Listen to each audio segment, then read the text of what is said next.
আসসালামু আলাইকুম সবাইকে। আচ্ছা, আপনারা এই জায়গাটা অনেকেই দেখে চিনে ফেলছেন।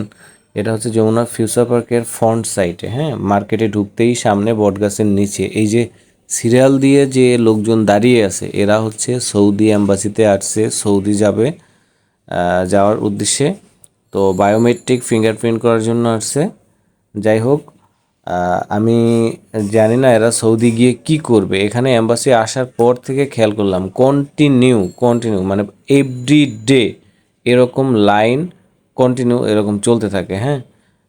এরা যে বিদেশ গিয়ে কি করবে আমি জানি না। আসলে যাওয়ার জন্য মিডল ইস্টে আসলে কোনো খানা নাই। যারা আগে গেছে ব্যবসা বাণিজ্য করছে এদের ঠিক আছে, বাট নতুনদের জন্য মিডল ইস্টে যাওয়াটাই একটা বোকামি। ঠিক আছে, ওখানে গিয়ে পড়তে হয় বিপদে, কাজকর্ম পাওয়া যায় না, মানে বিভিন্ন হ্যারাসমেন্ট। হ্যাঁ, এটা না যাওয়াই বেটার। তার থেকে দেশে ছোট কিছু করে ফ্যামিলির কাছে বেঁচে থাকা অনেক অনেক অনেক সুন্দর এবং উত্তম। আজকে এ পর্যন্তই। আল্লাহ হাফেজ।